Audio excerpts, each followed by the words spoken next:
शुरुआत के संकेत दे रहे हैं, देख रहे हैं गिफ्ट निफ्टी से। क्या 23,000 का आंकड़ा हम क्रॉस करेंगे? सभी की नजरें अभी इस बात पर आकर टिक गई हैं। 50 डीएमए का क्रूशियल लेवल भी वो है। देखते हैं कि क्या कुछ होता है, लेकिन एफआईज की तरफ से मतलब एक राहत आंकड़ा जरूर आया है। लगातार बिकवाली हो रही थी, पिछले महीने भर में हमने कोई खरीदारी का आंकड़ा नहीं देखा। सभी को याद होगा कि पिछली बार जो खरीदारी का आंकड़ा आया था 860 करोड़ रुपए का आया था, उसके बाद हमने कोई बाय का फिगर नहीं देखा और फिर से 700-750 करोड़ रुपए के आसपास के बाय के फिगर कल एफआईज की तरफ से आए हैं। क्या ये कॉन्फिडेंस को थोड़ा और बूस्ट करेंगे? देखिए क्वांटम छोटा है, लेकिन अब चूंकि थोड़े सेंटिमेंट पॉजिटिव हो रहे हैं तो शायद थोड़ा सा और सहारा ये दे दें आंकड़े, और ये अब हो सकता है सस्टेन्ड बाइंग आ जाए एफआईज की तरफ से। एफआई जाएंगे कहां? देखिए अमेरिका में प्रॉब्लम चल रही है, आना पड़ेगा उनको इमर्जिंग मार्केट में, और भारत एक प्रमुख बाजार जरूर है जहां पर हमने इन्फ्लेशन को कम होते हुए देखा है, जहां पर हमने ग्रोथ बढ़ते हुए देखा है। कई सारी अच्छी चीजें, एडवांस टैक्स के कलेक्शन के अच्छे आंकड़े आए हैं। एसआईपी के हम देख रहे हैं कि 25,000 करोड़ रुपए से ऊपर की एसआईपी लगातार आ रही है, तो यहाँ पर चीजें ठीक है। अब वो थोड़ी सी देर सवेर कुछ दिनों की बात ऐसी रह गई, ऐसा लग रहा है। डिम्पी हमारे साथ जुड़ गए हैं स्टूडियो में। Dimpy good morning. एफआईज छोटी सी बाइंग, क्या ये बड़ी राहत देगी यहां से? देखिए भले बाइंग छोटी है लेकिन इसकी इम्पोर्टेंस बहुत ज़्यादा है, और इसकी इम्पोर्टेंस इसलिए भी बहुत ज़्यादा है क्योंकि ये जैसी आए, मतलब आप इनकी सिर्फ आहट जानिए तो आपको 1000 पॉइंट बैंक निफ्टी चलता हुआ दिखता है। तो ये प्रॉब्लम्स जो आज से 10 दिन पहले तक थी, क्या एकदम से रफू चक्कर हो गई? ऐसा क्या हो गया मार्केट्स के अंदर कि कल बैंक निफ्टी को 1000 पॉइंट चलना पड़ा? सेंसेक्स 1100 पॉइंट चला, निफ्टी 300 पॉइंट चला। 300 पॉइंट तो किसी बड़ी से बड़ी खबर पे नहीं चलता, कल बिना खबर के चला। तो ऐसा क्या था कल मार्केट्स के अंदर जो हुआ है? देखिए 2-3 चीज़ें बड़ी इंपॉर्टेंस आपको देनी होगी। पहला, ये बात हमने कई बार आपके सामने रखी है कि जब भी यूएस के अंदर कुछ भी प्रॉब्लम होगी, उनकी मार्केट्स में ध्यान रखना, मैं हमेशा कोट अनकोट करके मार्केट बोलता हूँ, अगर इकोनॉमी में प्रॉब्लम आएगी ना तो वो हमारे पास भी आएगी बॉस, ये बात आप मान के चलना। अगर उसके यहाँ पे कोई इंडस्ट्री का स्लो डाउन होगा तो वो हमारे ऊपर भी असर आएगा।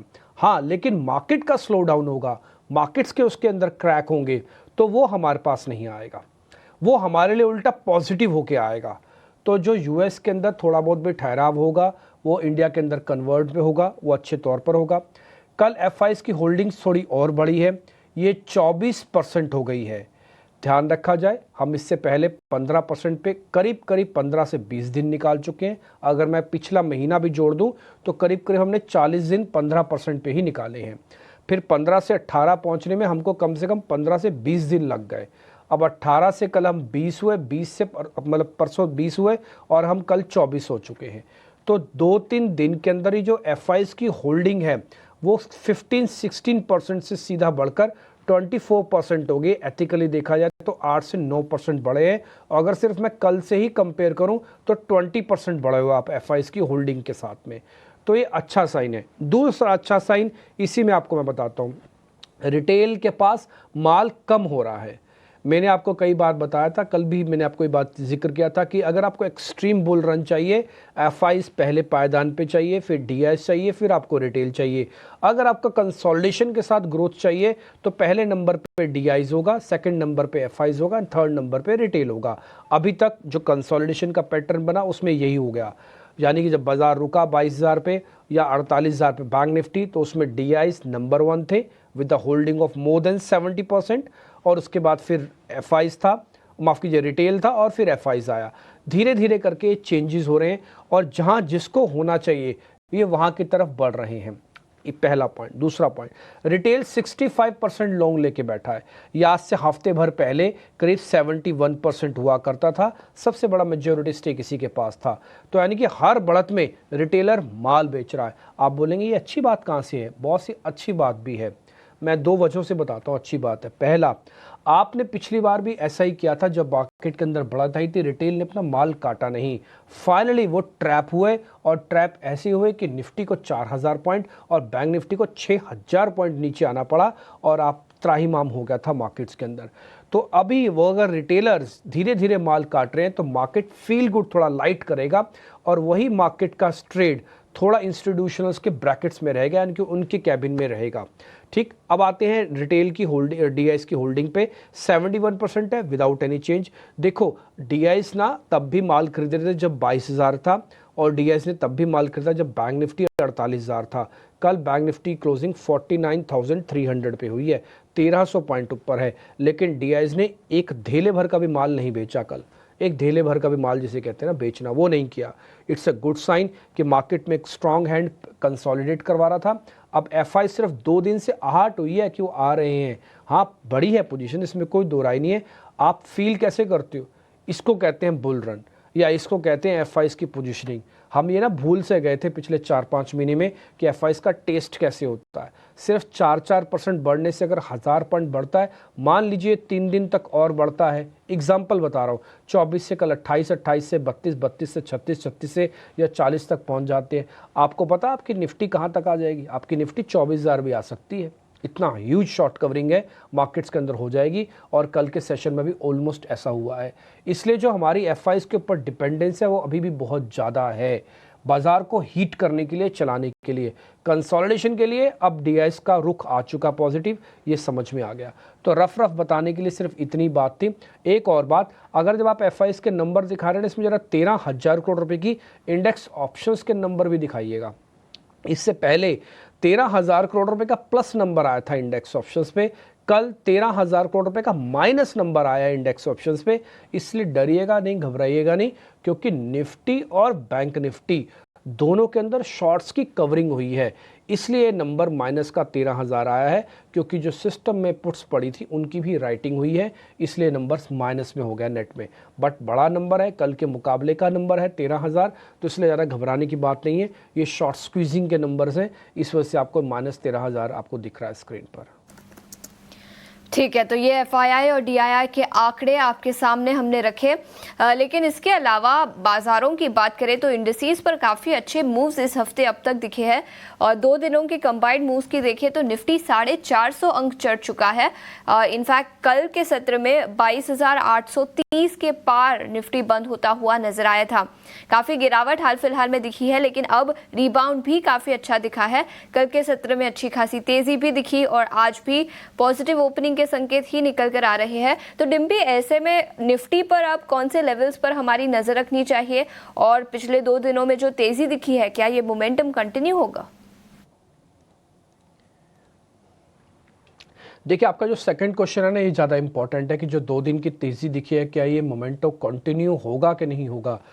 इसका जवाब भी काफ़ी हद तक क्लियर हो जाएगा आपको डाटा से। वो कंटिन्यू हो सकता है, मैं वजह आपको बताता हूँ उसकी क्यों, और सारे साइंटिफिक है ये सब। ऐसा कोई होल गपोल वाली बातें नहीं है कि मैंने बोला तो इसलिए हो जाए, ऐसा कुछ नहीं है ना।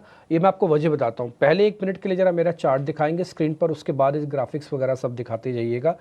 आप देखेंगे बॉटम आपका बना था करीब करीब 22,000 के लेवल के आसपास का, और जो पुल बैक आया कल वो उसी डॉट लाइन के आसपास आ गया, जहां से मैंने आपसे कहा था कि इस बार हम इस लाइन पे अगर हम पहुंच गए तो हमारा चेंज हो जाएगा, तब हम बाइंग ऑन डिप्स के स्टांस पे आ जाएंगे। आपको याद होगा निफ्टी का वही चार्ट है जो मैंने आपके सामने ड्रॉ किया था 1-2 दिन पहले भी आपको, और कई बार मैं आपको दिखा चुका हूँ। अब हमने कल एग्जैक्टली वही 22,800 के आसपास आके क्लोज किया है, और हम इसको ऊपर की तरफ और थोड़ा शिफ्ट कर रहे हैं। अगर ऊपर की तरफ शिफ्ट कर रहे हैं, ये पूरा वाला बेस जिसमें भी मैं आपको कर्सर घुमा रहा हूँ, पूरा मार्क कर रहा हूँ, ये सारा बेस एज एन सपोर्ट बनेगा। तो इसलिए कल हमने एक वाइब भी चलाई थी, क्या 22,000 वापस दिखेगा? तो ज़्यादातर एक्सपर्ट्स ने कहा नहीं दिखेगा। उसकी बड़ी वजह एक ये भी है जो मैं अभी आपकी स्क्रीन पर डॉट मार्क कर रहा हूँ, ये है 22,300 का लेवल। यहाँ पे काफ़ी समय हमने निकाला है, तो इसलिए ये लेवल एक सपोर्ट की तरह रहेंगे, और पुल बैक आएगा तो ये करीब 23,200-300 तक भी आ सकता है, जहां पर इस समय मैं आपके सामने मार्क कर रहा हूं। ये सब चार्ट की बेसिस पर है। अब आते हैं डेरिवेटिव्स डाटा के बेसिस पर। आपका सेकंड क्वेश्चन ही इंपॉर्टेंट है कि क्या और चलेगा बाजार वो और इसलिए चल सकता है बाजार क्योंकि अभी शॉर्ट कवरिंग हुई है। शॉर्ट कवरिंग खत्म होने के बाद कई बार लॉन्ग्स भी बनते हैं, और कल भी सिस्टम में शॉर्ट्स कवरिंग हुई है। एक और सिंपल आपको मैं बताता हूँ, 67 पॉइंट्स का प्रीमियम है। Premium is good premium number. अभी भी 70 पॉइंट के आसपास का प्रीमियम आप होल्ड कर रहे हो इतनी तेज़ी के साथ, तो ये अच्छा साइन है। दूसरा, अभी तो आपने पहला पड़ाव भी पार किया है ना। कल अगर आप देखेंगे तो आपने पहला पड़ाव पार किया 22,800 का, लेकिन उसके बाद का जो गेन है वो मार्केट को आज लेना है, और गिफ्ट निफ्टी में आपको हल्का फुल्का सा दिख रहा होगा। तो मेरा ऐसा मानना है कि 23,000 23,200 तक की पुल बैक रैली लगती है, ये आज जानी चाहिए। ये 23,200 पे आके फिजल आउट हो जाएगी क्या ख़त्म हो जाएगी, इसके चांसेस भरपूर हैं। ये भी है कि 23,200 पे आके रुक जाएगा एक बार के लिए बाजार, और फिर से अपने अगल बगल देखेगा कि भाई मेरे को कौन सपोर्ट कर रहा है। ये मैं सारा आपको बहुत ही विस्तार से अपने बैक टेस्टेड वाले फॉर्मूले से बता रहा हूँ। दूसरा पॉइंट, क्या ऑप्शंस और पीसीआर से पता लग रहा है कि बाजार हीटेड तो नहीं हुआ है? थोड़ा ओवर हीटेड तो देखो हुआ है, 2 दिन में बाजार चला है, इसलिए पुट कॉल रेशियो, एक बार जरा पीसीआर दिखाना, पुट कॉल रेशियो 1.29 हो गया है और 1.20 हो चुका है। ये स्लाइटली महंगा हो रहा है, बाजार हीट अप हो रहा है। एक्चुअली में महंगा तो क्या होना, थोड़ा गर्म हो रहा है बाजार। तो ये गर्म कहाँ तक हो जाएगा सर, कहाँ पे आके रुक जाना चाहिए? 1.50 पे आके रुक जाएगा ये, तो 1.29 पे हम आ गए हैं ऑलरेडी। तो आपके पास जो गुंजाइश है वो सिर्फ 0.2% की और है, ठीक है ना। तो 0.20 आप और चल सकते हो, तो 0.20 चलोगे तो इसमें आप 23,200 तक मैक्सिमम जाओगे। तो इसलिए जो भी पोजीशंस लेके बैठे हैं कृपानाथ, आप इस चीज़ का हमेशा ध्यान रखिएगा कि अगर आपके नीचे की पोजीशंस हैं, यानी कि 22,200 22,000 की, तो 22,800 कल आपने देखा है, 23,000 आपको दिख जाता है। या तो ट्रेल लगाना, यानी कि स्टॉप लॉस ऊंचा करके लगा देना, नहीं तो थोड़ा बहुत प्रॉफिट बीच बीच में से बुक करना, ताकि पोजीशंस को थोड़ा लाइट किया जा सके और आप लंबा प्ले खेल सकें। दूसरा, हैवी पोजीशंस के साथ खड़े ना रहना, धीरे धीरे करके थोड़ा स्मार्टली प्ले करना, ठीक है जी। सेम मैं आपको बैंक निफ्टी का बताऊंगा, बट फिलहाल निफ्टी का मैं लेवल से क्लियर कर देता हूं, क्योंकि 22,800 के ऊपर आप बंद हुए हैं, इसलिए चलेगा तो पहले 23,000, मैक्स टू मैक्स 23,200 तक का ये पुल बैक की रैली है। इन बिटवीन हमारी ही देश की सरकार कुछ ये कह दे कि नहीं हम तो एफआईएस को रोकना चाहते हैं, आना चाहते हैं, बुलाना चाहते हैं, तो फिर सोने पे सुहागा है। कल रशिया वाली जो मामला सामने निकल के आया, सॉर्ट ऑफ लग रहा है कि वो मैटर सॉल्व्ड है, बस सिर्फ एक पक्के तौर पर फॉर्मेलिटी और उसका असर आना बाकी है। सॉर्ट ऑफ सोल्ड लग रहा है पूरा का पूरा, तो इसलिए वो भी एक पॉइंट रहेगा। और भी एक दो छोटे मोटे पॉइंट्स हैं, जैसे भी आपको अभिषेक जी फेड के बारे में भी बता रहे थे, ये सारे पॉइंट्स धीरे धीरे करके मार्केट्स को जोड़ देंगे, ठीक है जी। फिलहाल पुल बैक का और आपके सेकंड क्वेश्चन का, ये रैली कितनी कंटिन्यू हो सकती है, तो मेरा जवाब पहला 23,000 और दूसरा 23,200 तक का तो है, उसके बाद का देखेंगे। फिलहाल यहीं तक कि हमको लगता है, इसलिए स्टॉप लॉस लगाना 22,700 का और 22,500 का, अगर आपका कंफर्ट आपको अलाउ करता है तो। 23,000 और 23,200 के दायरे निफ्टी में खुल गए हैं। निफ्टी बैंक की जो कल तेजी रही वो निफ्टी से भी ज्यादा रही, और कल निफ्टी बैंक ने 1000 पॉइंट जोड़ लिए थे, आखिरकार 960 अंक ऊपर बंद हुआ। और पिछले 4 सत्र की बात करें तो लगातार हम देखने की मोमेंटम बना हुआ है। कल का सत्र थोड़ा एक्स्ट्रा ऑर्डिनरी था, क्योंकि वॉल्यूम भी कई सारे स्टॉक्स में काफी कमाल के थे, जैसे कि कोटक बैंक में, आईसीसी बैंक में बढ़िया वॉल्यूम के साथ कल बाइंग हुई है। और आईसीसी बैंक ने तो शानदार, आईसीसी बैंक और एचडीएफसी की बात करें तो दोनों ने अकेले मिलकर करीब 650 पौने 700 पॉइंट निफ्टी बैंक को डिम्पी दे दिए हैं। 49,100, 200, 300, 400 भी टच किया हमने। क्या आपको लगता है कि ये मोमेंटम अब 50,000 की तरफ लेके जाने के लिए तैयार है? देखिए, मैं ऐसा तो नहीं बोलूँगा कि अति हर चीज़ की बुरी होती है, वैसे होती है, लेकिन कई मानों में थोड़ा अति कर देना चाहिए कई बार। तो कल मार्केट ने थोड़ा अति किया बैंक निफ्टी के पॉइंट ऑफ व्यू से, उसने देखा नहीं बॉस। कल पहले वो लॉन्ग बनाता गया, बाद में उसने कचरना शुरू किया जैसे 48,800 पार हुआ। और आप कल देख रहे थे, ये तो आपकी और मेरी कल्पना से भी कल बाहर था कि कल जब बैंक निफ्टी चल रहा था, मेरा भी ऐसा अनुमान था, मैं अपनी कैलकुलेशंस बता देता हूँ। मेरा अपना अनुमान था कि बैंक निफ्टी करीब करीब 650-600 पॉइंट पे आके रुक जाएगा, इससे ज़्यादा नहीं चल पाएगा इंट्राडे बेसिस पर। हाँ, आगे की पोजीशन साफ है, बट इंट्राडे 650 मैक्स था मेरा, जो मैंने अपनी कैलकुलेशंस की होती है। और निफ्टी की मेरी कैलकुलेशंस करीब करीब पौने 200 से 200 पॉइंट्स की थी, तो दोनों में एडिशन हुआ। कल बैंक निफ्टी करीब करीब 400 पॉइंट उस लक्ष्मण रेखा से भी ज़्यादा चला जो हमने डाटा पे कैलकुलेशंस करके रखी हुई थी आपके लिए। लेकिन उससे भी ज़्यादा चला। तो ये पॉइंट तो ठीक है कि कल बैंक निफ्टी थोड़ा एक्स्ट्रा ऑर्डिनरी चला और चलना भी चाहिए। अब बैंकिंग अगर लीडरशिप नहीं लेगा तो फिर कैसे लेगा। और आपको ध्यान होगा कल आईटी पहले कमज़ोर था, लेकिन बाद में आईटी ने भी स्पीड पकड़ ली। तो दो ही इंजन है होते हैं मार्केट्स के, टिपिकली आईटी एंड बैंक्स, जो मार्केट को बहुत स्ट्रॉन्ग डायरेक्शंस देते हैं। और रेयरेस्ट ऑफ रेयर केस में होता है कि जब बैंकिंग और आईटी दोनों एक साथ चले। एक बार निफ्टी आईटी इंडेक्स आप दिखा सकते हैं स्क्रीन पर, निफ्टी का आईटी इंडेक्स दिखाइएगा, फिर बाद में बैंक निफ्टी का जो मैंने चार्ट आपके लिए ड्रॉ किया वो भी आपको दिखाना होगा। निफ्टी आईटी इंडेक्स शुरुआत में कमज़ोर था, लेकिन दिन भर फिर उसने एक बार जब स्पीड पकड़ी तो खोई नहीं और डेज हाई पे जाके बंद हुआ। अब आप बैंक निफ्टी दिखाइए, बैंक निफ्टी भी डेज हाई पे जाके बंद हुआ। तो निफ्टी का आईटी और बैंकिंग दोनों काउंटर्स बढ़िया चले। ये जैसे मैंने बताया रेयरेस्ट ऑफ रेयर केसेस में बनता है, और इसलिए आप इन दोनों का बेनिफिट कल इकट्ठा देख पा रहे थे, निफ्टी और बैंक निफ्टी दोनों पे, तो डाइवर्जेंस हो जाता। अब आते हैं मेरे वाले चार्ट पे। देखिए हमने आपको पहले भी नोटिस कराया था कि 48,000 का अहम सपोर्ट एरिया वो नहीं जाना चाहिए।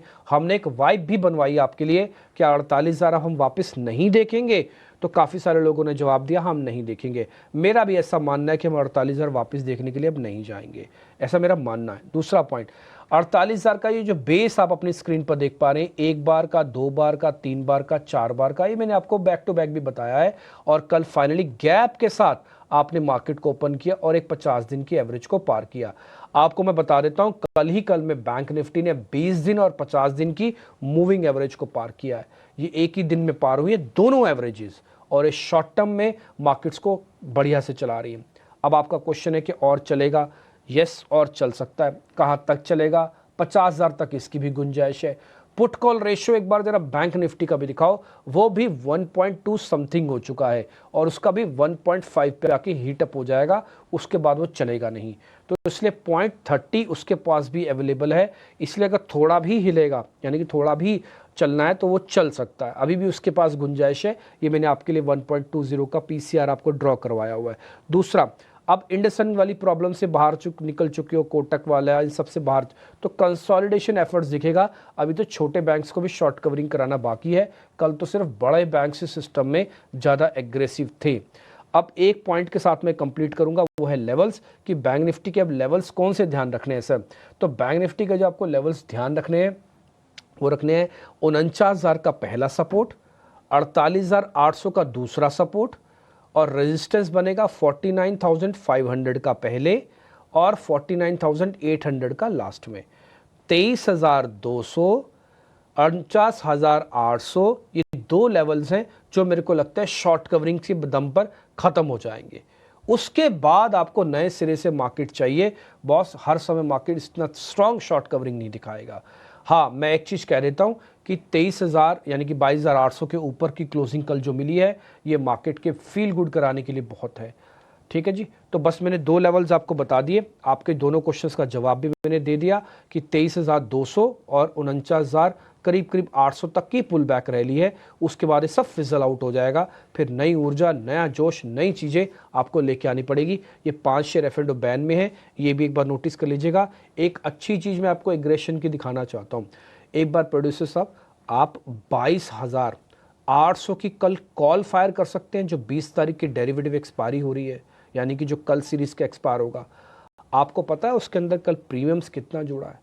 करीब 500% के आसपास का प्रीमियम जुड़ा है, 22,800। आप एग्रेशन का मतलब समझो, मैं आपको क्या चीज़ बताना चाहता हूँ कि कल एग्रेसिव कितना था मार्केट। ये आपकी स्क्रीन पर है, 20 मार्च 22,800 कॉल का परसेंटेज चेक कर लो आप, 500% बढ़ा है कल ये। इन स्पाइट ऑफ दिस की सभी रेगुलेशंस हैं, इन स्पाइट ऑफ दिस की इसको रोका जाना था कि इतना नहीं होना चाहिए मूवमेंट। कल मार्केट का एग्रेशन इतना स्ट्रांग था कि इस कॉल को 500% बढ़ना पड़ा। ये 20 रुपए की कॉल थी, बाय द वे मैं आपको बता दूं, ये 120 हुई है ना। तो इस तरह का मोमेंटो इसके अंदर जनरेट हुआ है। तो ये बताने के लिए सफिशिएंट था कि कल का एग्रेशन काफ़ी फास्ट था। इतना एग्रेशन आप सेकेंड डे नहीं रख पाओगे, थर्ड डे थोड़ा और फिजल आउट होगा। तो आप समझ गए होगे मैं क्या कहना चाहता हूँ। तो आपको 1 से 2 दिन में थोड़ी अपनी स्ट्रेटजी बना लेनी है। आप किरण जानी हमारे साथ जुड़ रहे हैं, आज के हमारे मेहमान हैं, उनसे जरा करते हैं बातचीत। स्क्रीन पर आज गिफ्ट निफ्टी फिर से ऊपर है, देख के अच्छा लग रहा है। किरण सर नमस्ते, थैंक यू वेरी मच। और कल के शानदार मूव के लिए आप भी हमारे साथ गवाह बने, और इसके लिए बहुत शुक्रिया। आज भी आपने हमारे लिए समय निकाला। अब जरा आप भी जरा कैलकुलेट करके बता दीजिए सर, कहाँ तक बाजार और चल सकता है और हमें क्या करना चाहिए। Very good morning everyone. तो जिस तरह से आपने जो भी डेटा पॉइंट्स रखे, डेफिनेटली मार्केट में एक शॉर्ट कवरिंग एक्सपेक्टेड थी और उसी लाइंस के ऊपर हम देख रहे हैं कि निफ्टी बैंक निफ्टी दोनों में वो मूव देखने को मिल रहा है। मैं पहले निफ्टी के ऊपर डिस्कस करेंगे। निफ्टी अगर देखें तो 20 दिन की मूविंग एवरेज के ऊपर वापस सस्टेन है। एक छोटा सा फॉलिंग वेज पैटर्न ब्रेकआउट है, साथ ही साथ inverted head and shoulder pattern भी ब्रेकआउट है। और हमने लास्ट वीक में डिस्कस किया था जब फर्स्ट टाइम निफ्टी ने मॉर्निंग स्टार कैंडलस्टिक पैटर्न बनाई और 22,300 के ऊपर सस्टेन हुआ था। तब से आप और हम दोनों जन एक ही पॉइंट पे थे कि अब यहाँ से 22,800 लग रहा है। कल 22,800 को क्रॉस किया, एक स्ट्रॉन्ग क्लोजिंग दी। आज का गैप अप अगर आ रहा है, अगर वहां से फॉलो बाइंग नहीं बट एटलीस्ट आज का गैप अप होल्ड रखे, मार्केट आज के गैप अप को पूरा फील करके क्लोजिंग जो है वो 22,800 के ऊपर ही रखे, so it is again a very good chances कि मार्केट अपने 50 दिन की मूविंग एवरेज जो 23,000 है उसको टच करेगा और ये जो मार्च की एक्सपायरी है वो कहीं ना कहीं 23,000 के ऊपर रह सकती है। Overall strong pattern, falling veg pattern breakout है। नेक्स्ट रेजिस्टेंस जो हम देख रहे हैं वो कहीं ना कहीं 23,400 से 500 के बीच में देख रहे हैं। तो आज की क्लोजिंग इंपॉर्टेंट है, 22,800 के ऊपर आज की क्लोजिंग हो रहनी चाहिए। तो मार्च एक्सपायरी तक आप 23,500 तक के लेवल भी देख सकते हैं। बैंक निफ्टी की बात करें तो बैंक निफ्टी में अगेन एक डबल बॉटम पैटर्न ब्रेकआउट हमें देखने को मिला है। सिमिलर पैटर्न लास्ट टाइम जनवरी में फिजल आउट होता हुआ दिखा था, लेकिन आज जिस तरह से ब्रेकआउट आया है, कल हमने देखा बैंक निफ्टी ने एक साथ अपनी 20 एंड 50 दोनों मूविंग एवरेजेस को क्रॉस किया, एक शानदार क्लोजिंग दिया है। साथ ही साथ कोटक बैंक में जिस तरह का ब्रेकआउट है 2000 के ऊपर 2 साल के बाद आ रहा है, तो कहीं ना कहीं वहां पे बाइंग इंटरेस्ट बना रहेगा। तो अगर वो हैवी वेटेड शेयर है तो बैंक निफ्टी को सस्टेन करने में हेल्प करेगा। अब यहाँ से जब तक ये 48,000 के नीचे, सॉरी 49,000 के नीचे बैंक निफ्टी नहीं जा रही है, तब तक मेरे हिसाब से बाय ऑन डिप्स करना चाहिए। एक जो स्टॉप लॉस हमें मेंटेन करना है पोजिशनली वो 48,700 का मेंटेन करना है। अगर 48,700 के नीचे नहीं जाता है मार्केट तो there are very good chances कि ये जो मंथली एक्सपायरी है वो कहीं ना कहीं हम 50,000 तक भी देख सकते हैं। तो बैंक निफ्टी में भी करंट मार्केट प्राइस से या कोई भी डिप आए लॉन्ग कीजिए, 48,800 का स्टॉप लॉस रहेगा। निफ्टी के अंदर आज की गैप अप को चेज मत कीजिए, लेकिन कोई भी डिप अगर हमें मिले 22,800 850 के बीच में लॉन्ग करें, 22,500 के नीचे का स्टॉप लॉस रखें और 23,000 से 23,500 के बीच के लेवल मार्च एक्सपायरी तक हमें देखने को मिल सकते हैं।